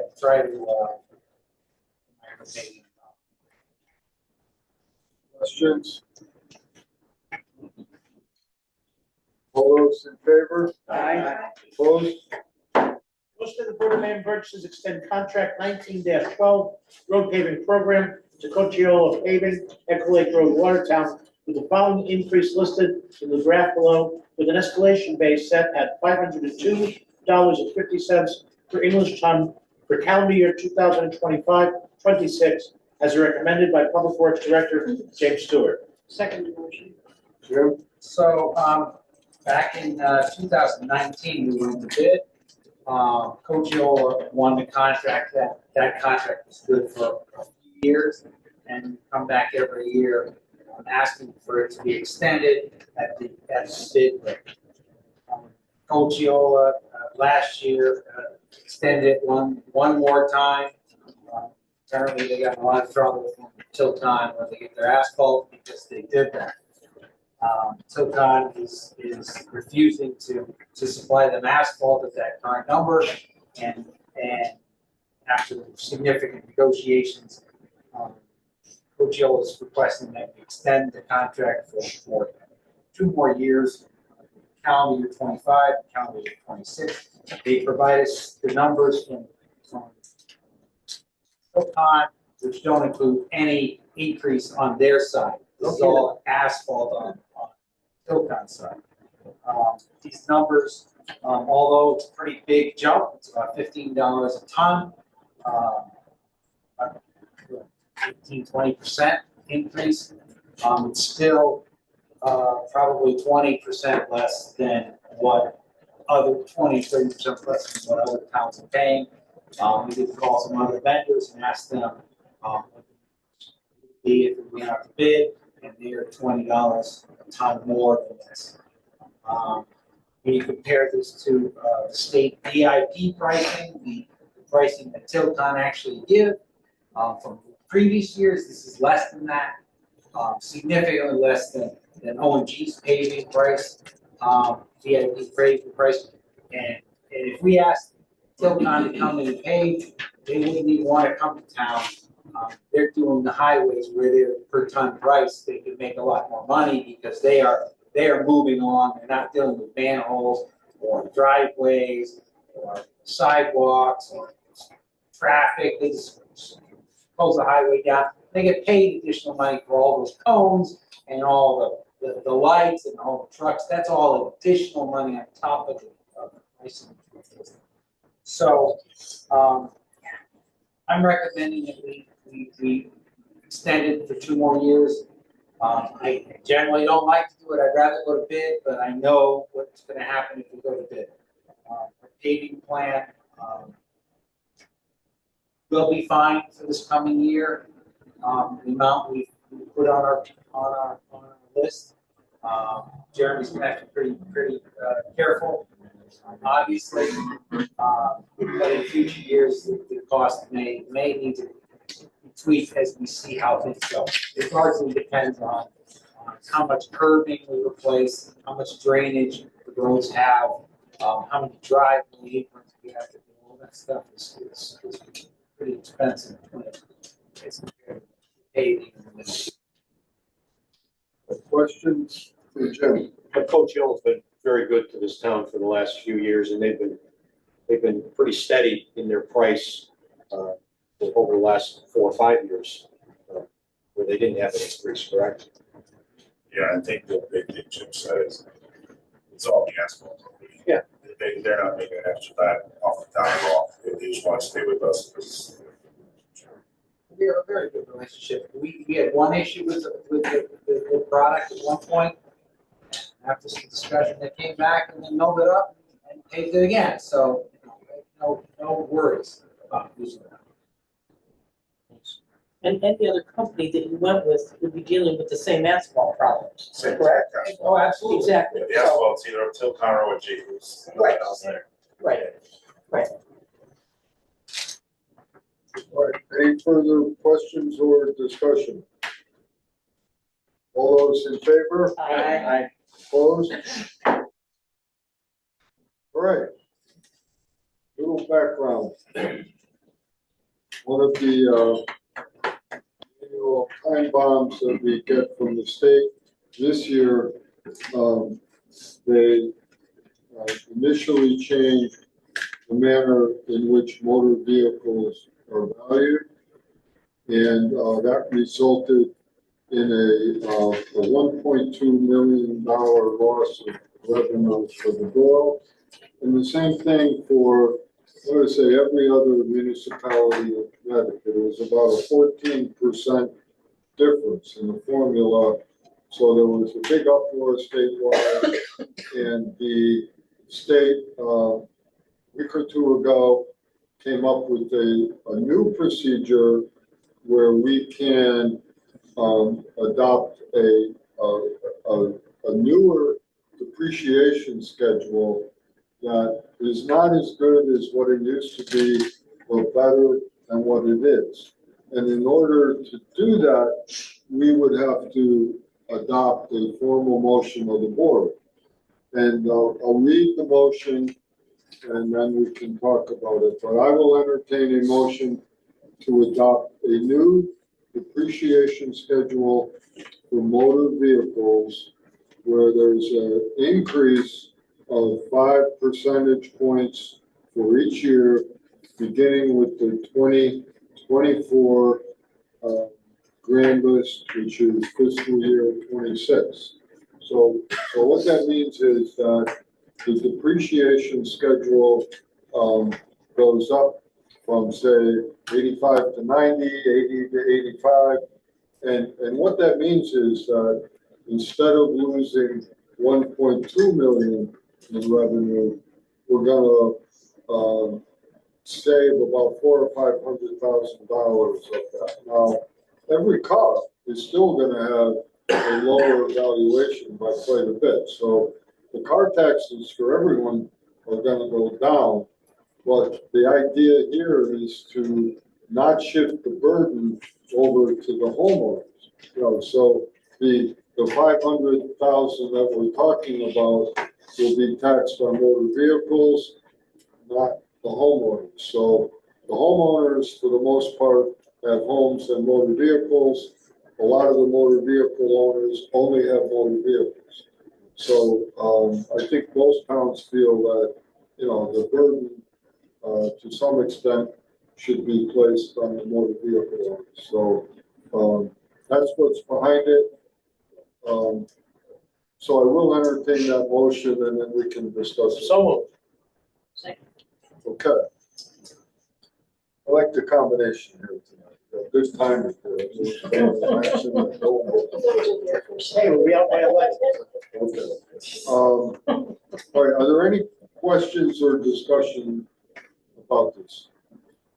The cap hasn't changed, though, right? The cap remains the same. All right, all those in favor? Aye. Opposed? Motion that the Board of Mayor and Burgess adopt the following municipal resolution in support of the downtown remediation project, Phase 2, as if read. All right, so what this is a little bit into the future, year, maybe two down the road. We're gonna apply through the Brownsfield program for $2,105,000 for phase 2 of Penrose. So phase 2 is the land that is closest to the Naugatuck Event Center. So phase 1, all the money's in place. They're actually digging the foundation now. Phase 2 will be the land closest to the event center. The land in the middle will be the laydown area for the state DOT while they build the new train station. And then after the new train station is built, we will finish parcel B and build the building in the middle. So this is just an application to apply for funding from the Brownsfield program. Questions? Okay, so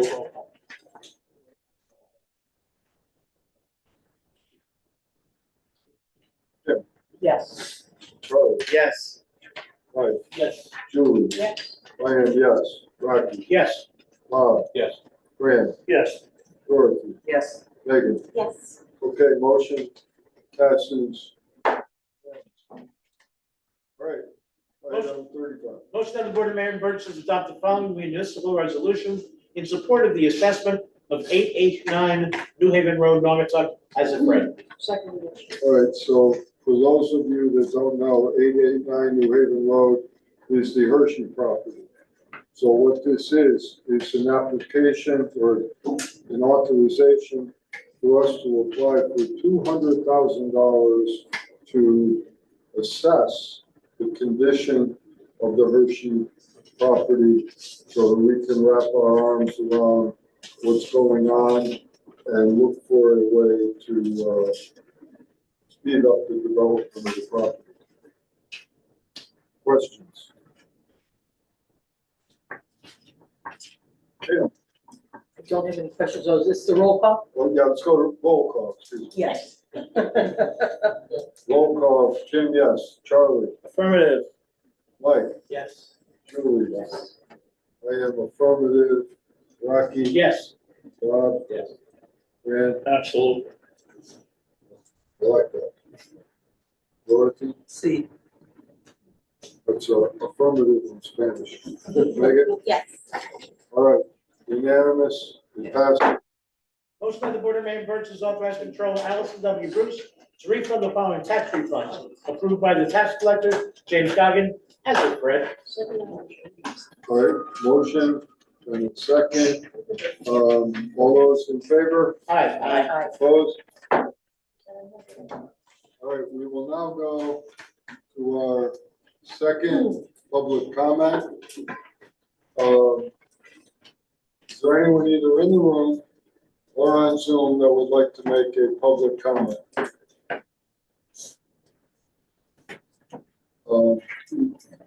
Second call for public comment. Last call for public comment. Okay. Mayor and Burgess comments. I'm going to start off this time because I forgot something, and it's important. So I was at a recent COG meeting, and the question came up on a regional basis about vaping and a large number of vaping shops, which are not regulated in most towns. So they can be regulated in a manner similar to liquor stores. You can't prohibit it, but there can be reasonable regulation.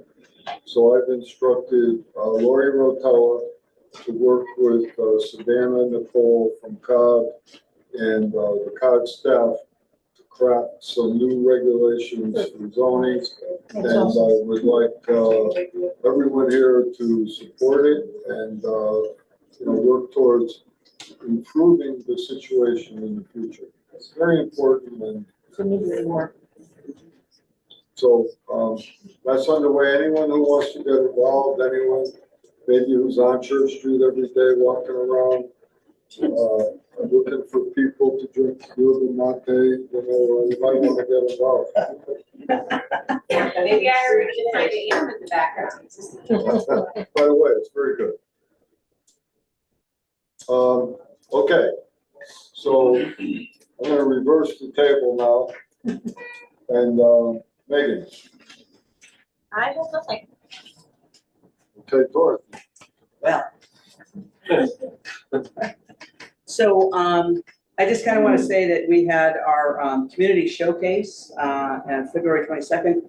It was a really good showcase. We had a lot of young entrepreneurs there. I was also there with the, Marilyn and I set up the anti-bully table, and we got a lot of good feedback from that and a lot of people stopping by. Plus, we gave out a lot of swag, so I'm sure that's why they stopped by. I didn't get you got swaggy. Stop by. I had the pleasure of reading to the first grade class at Salem. That was pretty cool, reading a book on what their dog thinks of them, which is, a good book to read. And I want to remind everyone, we have trivia night coming up on March 21st for the PSC. It's $20 a person. Bring your team. Be competitive. I think Charlie is our trivia guy. God, lots of hard questions. That's right. St. Michael's. I don't know how we can go on up for it. Hard stuff. I'm also on March 22nd, quickly approaching, the Connecticut Partnership for Children is having an adult prom. If you can find a way to come to it or sponsor it, that would be great. It'll be at the Crystal Room. The Lewis Dibble Award is coming up on the 12th at the Aria, recognizing our very own Larry Erickson from Jessica Camille. So if you haven't gotten your tickets, probably get them now before they go. And Youth Services is on March 16th. That'll be at the Crystal Room. So if you haven't gotten your tickets, they're out there. So just so I don't forget, Connecticut Partnership for Children, they weren't, I think you pointed this out, they weren't at the budget meeting. They are going to be on there now. I saw So that. I told them, work with April you. 7th, I think, yeah. Has that been taken care of? Yeah, I think I got a notice from Allison. So. Okay, They're on the calendar, I emailed her, she's Yeah, trying to okay. I just wanted to make sure that. Yeah, so they're on the calendar. Yeah, we had a meeting with Joe, we were talking about that, Okay. trying to get on the budget. That's good. And the last thing is I'm going to be attending a seminar for national NASBE, which is the National Board of Education. So there's a webinar coming out, talks about student and community and achievement gap, and it's really discussion to identify some ways to talk about the achievement gap, some ways to engage community and families and school together, and also I'm hoping maybe we can pick up some pointers on discussion points for changing the narrative when it comes to bullying. So that's pretty good. Thank you. Grant. I had very little to discuss, but one thing I should have done when the chiefs were here, I'd like to thank the Norfolk Fire Department and the BMS for showing at my father-in-law's funeral last week. The family, especially my mother, my stepmother-in-law, was just in tears when she saw that, because the crew that actually went to my father-in-law's home many times. The entire shift from fire department also. It was just, you don't think of those things, how that affects, the people that EMS serves. So they serve them even when they can no longer serve. And the idea of that would never, ever happen under the regime. And I appreciate, of course, everyone else that can show up and everything that happens.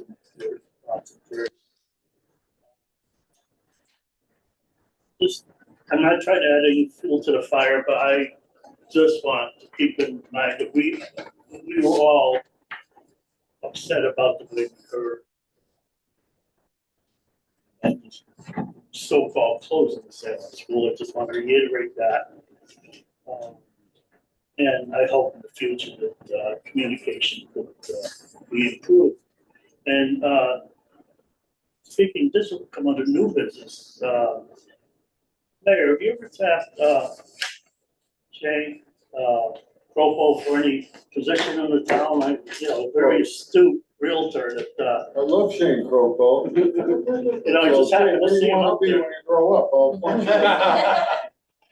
I would love to, but my schedule is so over. That's something I never heard your father say. Yeah, but thank you so much for commenting on my dad. That means a lot to me. He's a great guy. Thank you so much, sir. Congratulations to you. Right. Good genes there. Oh, well, she's got a special talent. Absolutely. Sure does. And I want to thank everybody tonight for acknowledging her too as well. That means a lot to me. Thank you. She comes from good stock. Well said this evening, Mayor. Very Rocky. Just a few things. Thank you to Bobby and 321 for the delightful beverage. If anybody gets down to Church Street, stop in.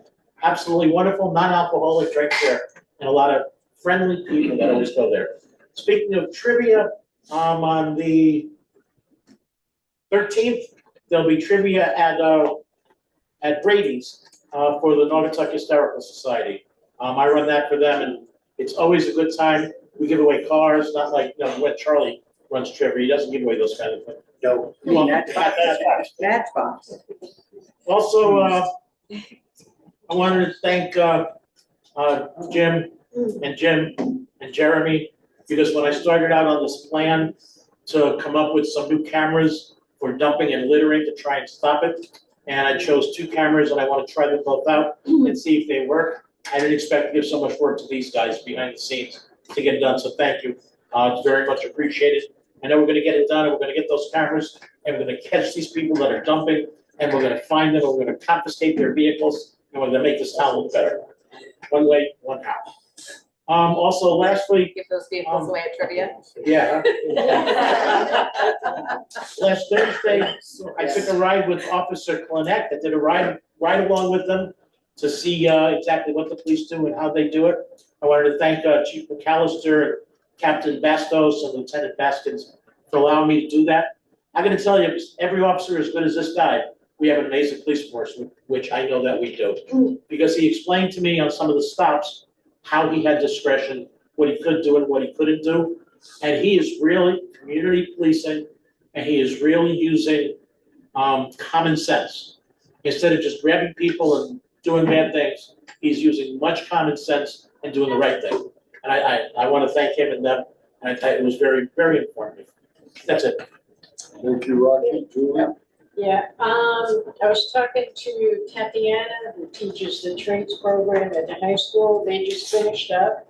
And, she's gonna give me a detailed report on how many kids have gone through the program. I'm gonna offer two $250 scholarships in Howard's Lane for 2 students. And, Tatiana already gave me those names, so I'll present that at the present. Manufacturing program, which we're not involved in, but that's gonna be starting at the high school too. And, well, sure, yeah, but it's done through, I think, that's always been. And then, the other thing is with Griffin Hospital, I guess Griffin doesn't have enough instructors to be able to do the program right now, so I think that's on the back burner, maybe for next year. Adult Ed is involved in the CMA program, and it'll take place at Griffin, at the facility. And then also Kim and I got invited to a dinner, by the Lieutenant Governor. That's right.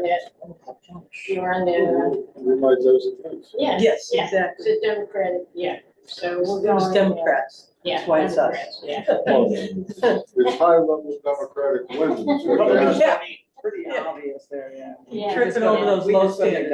It's a nice honor, so we're going. It is a nice honor, yeah. She was very, very nice. Yes, she was. Susie's a nice lady. Although we didn't know who Susan was on the text. Thank you. Susan's gonna call you. Susan, we're on the, who's Susan?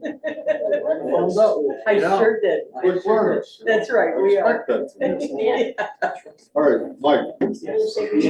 Shane, I'd like to congratulate you and your family on your outstanding athletic accomplishments. It's just fantastic. Thank you, Mike. It's really amazing. Thank you so much, sir. Yes. I appreciate that. And I'll see you tomorrow at the lunch and learn. Yes, I'll be there. Thank you. Charlie. First off, it was really nice at the beginning of this meeting that we recognized excellence. Very often for this board, we are riddled sometimes with dealing with grievance. It's nice to celebrate excellence and excellence for our young ones. Obviously, Lauren, our young artist that came forward. The partnership between the town side and education transcends athletics and the arts. I also want to kind of announce that the Arts Commission is getting ready for their summer concert series, and they needed a stage. And what we're working on now is a partnership with our construction class at Montauk High School. Okay. To help to build the stage next to the Historical Society, because we're planning on having the concerts down there again this summer while the work continues downtown. And it's exciting. And the particulars of the construction of the stage we want to build are all coming into play, and we're hoping to have that ready to go for opening of the concert series. That's awesome. Late June. One thing to think about. So we periodically go for SHPO, grants to improve the building. And what they told me is that ultimately we have to bring the building back to its original condition, which will include a wraparound porch. So that wraparound porch might take a while, but it will be really, really cool and a great place for I'm just going to say New Orleans style. Of course. I could just see it. Wow. But aside, the Arts Commission is excited about the partnership, another partnership yet with the schools.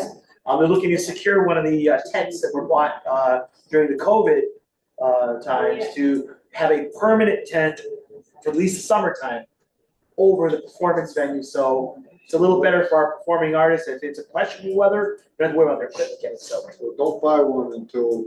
Oh, no, we're not gonna buy one. We're gonna hopefully use the town. Right, Yeah. right. COVID. Okay. And last but not least, to come back to the school situation, we talked a lot about the brick and mortar. let's remember there are people involved here too. We have amazing employees who work for our school district, administrators, teachers, paraprofessionals, our nurses, our custodians. All those folks are gonna be impacted by a lot of these changes as well, and you should keep them in your thoughts as we go through this process. Two things, continue with what Charlie said, I hope we can all look at this. This is a watershed moment in our relationship with the Board of Education. I think what I have been discovering as I've looked into this, because every time I hear the board isn't transparent, the board does this, the board does that, I look into the particulars of it, because I feel like that's my responsibility to do that. And the pattern that I'm seeing is that, and I don't want to make broad statements and have people say, no, that's not it. But what I see is that I don't know that we have asked for what we wanted in a way that works. And I'll give you an example. School systems are beholden to a very different accounting than government, than construction, than insurance. They're all very different databases. And the availability of that database is very clear. That the town has access to all these grant databases that I've heard many times, we have no idea what they're spending on these grants. That database is available to our controller, to Allison, to our town, with as much detail that would make. Allison said it's not. Well, She's just okay. saying it right now. I know she does. That's not what I've learned as an administrator, and it's not what I've learned in my investigation of this. What I believe is that there are so many different databases that the way that information is configured is not being hidden, but it's also not presented in a way that is clear to the people that it needs to be clear. That's what I'm seeing. So if this is a watershed time, then that's a good thing. Because let's start, instead of just saying that we don't have that, because I've heard it so much, then let's start saying, what is it that we do need? So let me How to just say understand. this. I agree with what you're saying for the most part. You have no choice, because you all drive me nuts if you don't. No, but I do want you to understand that the relationship between the town and the Board of Education is far better than it's ever been. Now, a lot of what you're hearing, I think, goes back to older days when it was Before my time. a lot more hostile. Right now, it's not hostile at all. I was working here then. I No, am aware no, of this better. so I'm just saying that it's not, I don't want people to think it's a hostile relationship. It's not. No. There's a lot of complexities and Right. There's a lot of moving parts. Complexity is a good word, because that's what I was trying to convey, and not such a horror show. However, rather than seeing Friday as a terrible day, let's see it as a watershed day where we're gonna start looking for, what is it that we need to understand this budget? What is the information that we need? Because the way that it's aligned now, it's not working. It obviously didn't work on Friday, but let's see that as a positive We're thing. gonna make it work. We make it work every year, so No we kidding. will this year, so. I know, but I'd like to see us moving forward, feeling more comfortable, or at least more informed. And I think that's possible. What's gonna be very possible, because you're gonna be in the heart of it.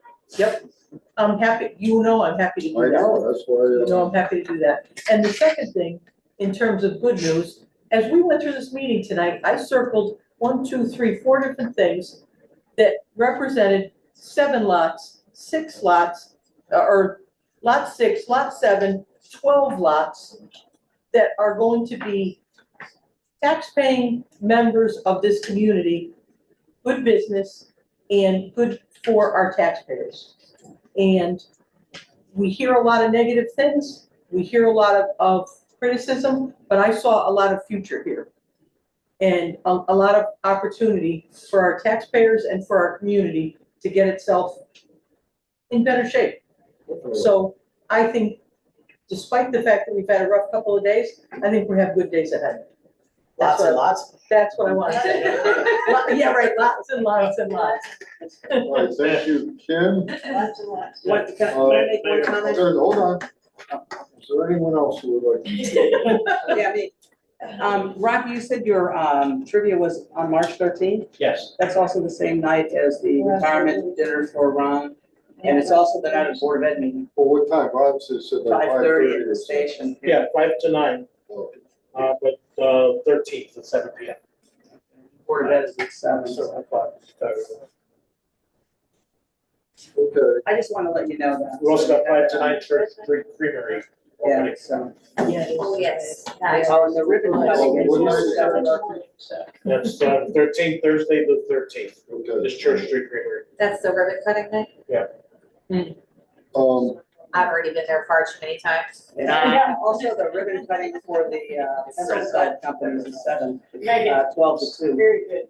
It's so dark chocolate raspberry That's truffle. building across the street from the corner.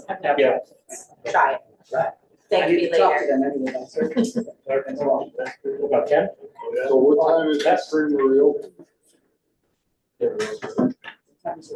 Well, right now, they're not opening till the end of the month, right? On the 13th.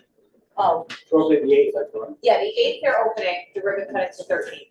At what time? Rocky, what time? Right, what's that? I was putting it in my calendar myself. I don't know if I wrote down the time. I wrote 5 to 9 Church Street Creamery. Okay. So they're opening at Everything 5 to 9. overlaps. So I'm assuming 5 o'clock or something. All right, last call for comment.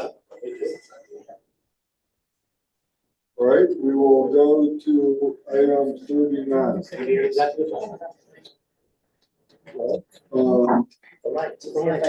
Yes, just in case. You're stating. Well, let me, since you asked, there's one thing that I'm gonna ask to do that we can do in public session. And there's nothing else that we have to do unless anyone wants to discuss any of the items listed. I'm out of snacks. No, I don't think so. Unless you guys want me to get angry, I don't think so. I think we're good. All right, so. I have all of them downstairs. So- I actually have a 2-pound bag. So we're gonna My purse. skip the executive session. So moved. Oh, Running out. We're done? Not yet. we're almost- Not yet. we're Almost. almost close. We're gonna go to one item, that would have been discussed in the executive session had we gone in, which we've already decided, but I think we should formalize it. And that is on the Rubber Avenue property where the HRD building is, where we want to investigate removal of those properties and the creation of commercial building sites. I will entertain a motion that I be authorized to enter into a contract with BL Companies for $15,000, which is the number that we discussed in executive session, in order for them to do a feasibility study to determine what we can do with that property. So moved. Second. We have a motion and a second. All those in favor? Aye. Opposed? All right, item 41, Deputy Mayor. You want me to do it now? We do. Motion to adjourn at 9:04 p.m.